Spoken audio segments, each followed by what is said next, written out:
Group 2 preparation, पूरी की पूरी ग्रुप की प्रिपरेशन, ग्रुप 2 की प्रिपरेशन फ्री में करा रही हूँ। तो पहला टारगेट है कि हम लोग ना 20 अगस्त तक अपनी प्रिपरेशन कर लेंगे। तो ये बार बार आपको रिमाइंड इसलिए करा रही हूँ ताकि आप ना चैनल को सब्सक्राइब कर लो और टच में रहो चैनल के, ताकि आप इसका पूरा बेनिफिट ले पाओ। ये पूरी सीरीज़ क्रिएट करने का मेरा पर्पज़ ही यही है, not for any benefit, it just कि आपका बेनिफिट हो जाए मेरी कुछ नॉलेज से। ओके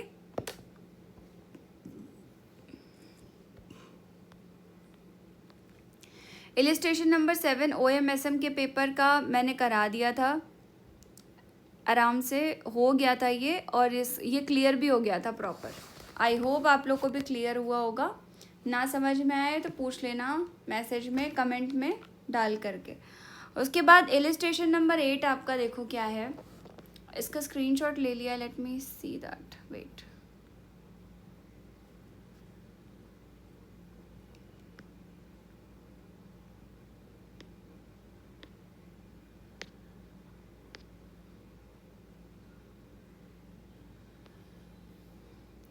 ये है आपका इलिस्ट्रेशन नंबर 8।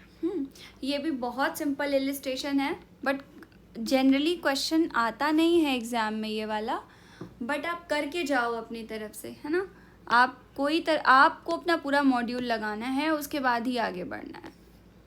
ओके चलो, क्वेश्चन को पढ़ना है ध्यान से। A manager has to decide about the number of the machines to be purchased. He has 3 options: purchasing 1, 2 और 3 machines. इन्होंने सबसे पहला डेटा क्या दे दिया गया है, यहाँ पे देखो, variable cost 20 rupees per unit, revenue दिया है 50 रुपये पर यूनिट। ठीक है, तो सबसे पहले हम क्वेश्चन को स्टार्ट कैसे करेंगे। तो पहले तो ये समझ लो ये प्रॉब्लम किस बारे में कह रही है कि सपोज एक मैनेजर को सब कुछ एक मैनेजर को तय करना है कि उसे फैक्ट्री के लिए कितनी मशीन खरीदनी चाहिए, 1 खरीदनी चाहिए कि 2 खरीदनी चाहिए कि 3 खरीदनी चाहिए। ठीक है, टेबल में ऑलरेडी आपको वेरिएबल कॉस्ट दिया है। ठीक है, अगर कॉस्टिंग थोड़ी बहुत भी 12th में पढ़ी है, BCom में पढ़ी है, तो आपको थोड़ा सा ये फॉर्मूला आता होगा, नहीं आता है तो आप यहाँ पे सीख सकते हो। वेरिएबल कॉस्ट 20 है एंड रेवेन्यू आपका कितना है 50 पर यूनिट। तो कंट्रीब्यूशन कैसे निकाल के आ जाएगा, रेवेन्यू का मतलब होता है बेटा सेल्स। ठीक है, तो कंट्रीब्यूशन कैसे निकल के आएगा, कंट्रीब्यूशन मतलब revenue minus variable cost, revenue मतलब sales minus variable cost. Sales कितना है 50 है, वेरिएबल कॉस्ट कितनी है 20 है, आ जाएगा हमारा 30। ओके ओके, 30 का फ़ायदा होता है जो फिक्स कॉस्ट निकालने में हमारी मदद करेगा, हेल्प करेगा। ओके, अब आगे बढ़ते हैं, ए पार्ट पे चलते हैं। ए पार्ट में क्या बोला है, determine the break even point for each range. Okay, हर रेंज के लिए BEP बताना है, तो हम ए वाला पार्ट देख लेते हैं क्या है, कैसे निकालेंगे। BP का मतलब पहले तो समझ लो, BEP क्या होता है, ब्रेक इवन पॉइंट। मतलब ये होता है वो पॉइंट जहाँ कंपनी ना तो प्रॉफिट में होती है ना ही लॉस में होती है, तो ना कि प्रॉफिट है ना कि लॉस है।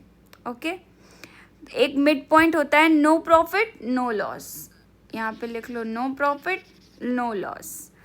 अब देखो इसका एक सिंपल फॉर्मूला मैं बताई दे रही हूँ, कैसे निकालोगे। BP का फॉर्मूला याद रखना ताकि ध्यान रहे, डायरेक्ट याद कर लो, fix cost divided by revenue minus variable cost. इसको टोटल मिलाओगे तो ये क्या कंट्रीब्यूशन बनता है, तो आप डायरेक्ट यहाँ पे कंट्रीब्यूशन भी डाल सकते हो, मैंने इसको ब्रेक करके यहाँ पे डाल दिया है। ओके, फिक्स्ड कॉस्ट कितनी है आपकी, फिक्स्ड कॉस्ट कैसे देखोगे, देखो यहाँ पे फिक्स्ड कॉस्ट कितनी है 1 मशीन की, 1 मशीन की फिक्स्ड कॉस्ट आपकी है 12,000 डिवाइडेड बाय कंट्रीब्यूशन कितना है 30 रुपये। 30 रुपये का कंट्रीब्यूशन है, कितना हो जाएगा 3 × 4 = 12, 400 यूनिट्स। ओके, अब आते हैं हम लोग नेक्स्ट पार्ट पे। नेक्स्ट पार्ट क्या है कि मतलब इस फॉर्मूले का मतलब ये है कि जो ये फॉर्मूला हम लोग यूज़ कर रहे हैं ना बीईपी का, कि ना ही प्रॉफिट है ना ही लॉस है। तो इस नुकसान से बचने के लिए 400 यूनिट अगर हमें बेचनी पड़ेगी, है ना, तो लेकिन ये मशीन तो मैक्सिमम 300 यूनिट ही बना सकती है। देखो यहाँ पे लिखा है ना 0 से 300 यूनिट। इसका जो रेंज दिया हुआ है, इसका रेंज क्या है,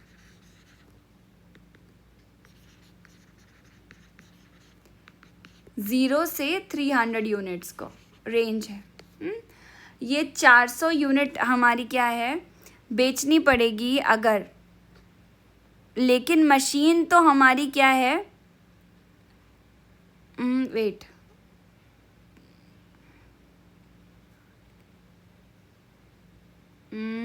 इसका मतलब देखो क्या होता है कि हमें अगर नुकसान है, अगर हमें लॉस होने वाला है, तो लॉस होने से बचने के लिए ये 400 यूनिट भी हमें क्या करनी पड़ देंगी, सेल करनी पड़ जाएंगी। बट इसकी रेंज कितनी है, 300। तो हम कितनी सेल कर सकते हैं, पूरा केवल 300 मैक्सिमम ही बना सकते हैं। ठीक है, तो मैक्सिमम 300 यूनिट ही बना सकते हैं, और हमारे पास 400 यूनिट का नो प्रॉफिट नो लॉस आया है। तो उसका कंक्लूजन क्या निकलेगा कि ये ऑप्शन फीजिएबल नहीं है, मतलब ये रेंज के बाहर का ऑप्शन है, तो पॉसिबल ही नहीं है, क्योंकि 400 यूनिट है और हम कितना कर सकते हैं, केवल 300 ही कर सकते हैं, तो मतलब ही नहीं बनता है ना आगे बढ़ने का। उसके बाद हम आगे बढ़ते हैं सेकेंड मशीन पे। वो मशीन 1 थी, वो ये मशीन 2 है। मशीन 2 में क्या समझने वाली बात है, बस खाली अमाउंट देख लो, 15,000। कंट्रीब्यूशन कितनी है, 30। इसका रेंज कितना है बेटा, 301 से लेकर 600। तो हम क्या करेंगे, इसका जो रेंज है वो कितना है, 301 से लेकर 600, है ना। तो कितना हो जाएगा ये, अब मतलब क्या है कि 500 यूनिट की रेंज है ना, 500 यूनिट की रेंज है हमारे पास, 301 से 600 के बीच में आती ही है, तो हाँ बिल्कुल आती है। तो अब ये ऑप्शन क्या है आपका, फीजिएबल है, क्योंकि आप इसके अंदर सेल परचेज कर सकते हो। अब आता है मशीन 3, है ना। मशीन 3 का क्या कह रहे हैं, 21,000 अपॉन 30, है ना। ये कितना आ जाएगा, बहुत सिंपल है, 700। तो मशीन 1 निकल गई, ये मशीन 1 हो गई, नहीं ये नहीं हो गई, ये हो गई मशीन 1। ओके, ये आपका आ गया मशीन 3। ओके, अब आते हैं हम लोग, ये भी फीजिएबल है, 700 है, रेंज कितनी है, 601 से लेकर है 900 के बीच में करना है। तो आपके पास करस्पॉन्डिंग आउटपुट का रेंज इतना है, तो आप अपना कर सकते हो, 700 बीच में ही आता है। अब आते हैं हम पार्ट बी में।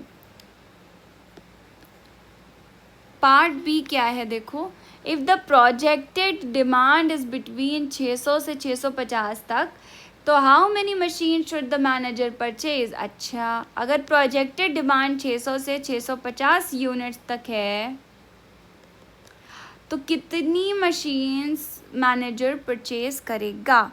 ओके, तो पहली मशीन का हम देख लेते हैं। तो फर्स्ट मशीन तो हमारी रिजेक्ट हो गई थी, है ना, क्योंकि वो मैक्सिमम 300 ही बना सकती थी, तो इसको तो हटा ही दो। सेकेंड मशीन का क्या सिस्टम है, मैक्सिमम कितना बना सकती थी, 600 बना सकती थी। देखो लिया है, सेकेंड मशीन 600 मैक्सिमम बना सकती थी। ठीक है, यूनिट्स तक ही बना सकती है, हालांकि कि ये 650 की पूरी डिमांड को मीट नहीं कर पाएगा ना, ये पूरी की पूरी डिमांड जो है 650 की, इसको मीट तो कर नहीं पाएगा। लेकिन फिर भी सबसे सेफ और प्रॉफिट देने वाला ऑप्शन ये है, क्योंकि इसका बीईपी सिर्फ 500 यूनिट का है, जो कि डिमांड से कम है, तो यानी प्रॉफिट पक्का है ना एक तरीके से। 500 यूनिट से देखो कमी तो है, 500 यूनिट है, तो बीईपी 500 है, इसका बीईपी कितना है, 500 और 650 से भी कम है, तो ये फीजिएबल है।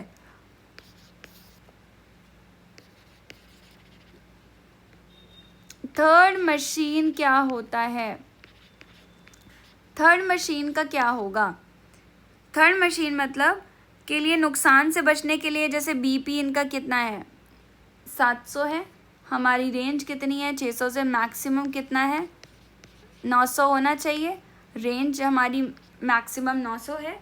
तो अब हम कैसे करेंगे, 650 हमारा क्या होना चाहिए, 600 से 650 में लाइन करना चाहिए, है ना। बट हमारी यूनिट्स कितनी है बीपी की, यूनिट्स है हमारी 700, है ना। लेकिन मार्केट में डिमांड तो सिर्फ 650 तक की ही है। तो अगर थर्ड मशीन खरीदेंगे तो कंपनी क्या करेगी, लॉस में जाएगी। तो यहाँ पे तो लॉस हो जाएगा, तो ये नहीं होगा, यहाँ पे प्रॉफिट हो जाएगा, तो ये क्या होगा, लिया जाएगा, ये भी नहीं लिया जाएगा। तो आई होप ये क्वेश्चन पूरा का पूरा क्लियर होगा। क्वेश्चन में बेटा कुछ नहीं है, ओके, क्वेश्चन बस समझने की बात है। आई होप ये रेंज आपको समझ में आ गई होगी। बस 2 फॉर्मूले याद करिए, कंट्रीब्यूशन के और बीईपी का फॉर्मूला, और इवन कंट्रीब्यूशन का फॉर्मूला तो सेल्स माइनस वेरिएबल कॉस्ट आपका आ जाएगा, और फिर बीईपी का फॉर्मूला आपका फिक्स कॉस्ट अपॉन कंट्रीब्यूशन आ जाएगा। तो फॉर्मूले में भी कुछ नहीं है इतना। तो आई होप ये क्वेश्चन आपको समझ में आया होगा। स्टे इन टच, सब्सक्राइब कर लो चैनल को ताकि अच्छे से सारी वीडियोस वॉच कर पाओ। लास्ट मोमेंट के लिए मत छोड़ना, अभी भी कमेंट में पूछते जाना। डेली अपलोड हो रही है, टाइम टेबल आपका मैं टाइम टेबल दिखा दे रही हूँ कहाँ पे जा रहा है। ये आपका पूरा का पूरा टाइम टेबल वाली वीडियो है, ये देखो, CMA इंटर ग्रुप 2, ये आपकी पूरी टाइम टेबल की वीडियो है, आराम से आप देख सकते हो इसको। और यहाँ पे आपका कम्युनिटी पोस्ट पे मैं पोस्ट डाल रही हूँ 10 जुलाई का, ऑलरेडी ये चल रहा है। OMSM अभी ख़त्म हो जाएगा। अब फाइनेंशियल मैनेजमेंट का कल आपका 11 जुलाई को पूरा आपका चैप्टर होगा। चैप्टर मैं डिसाइड करूँगी कि कौन सा चैप्टर आपको पहले कराना है। तो आई होप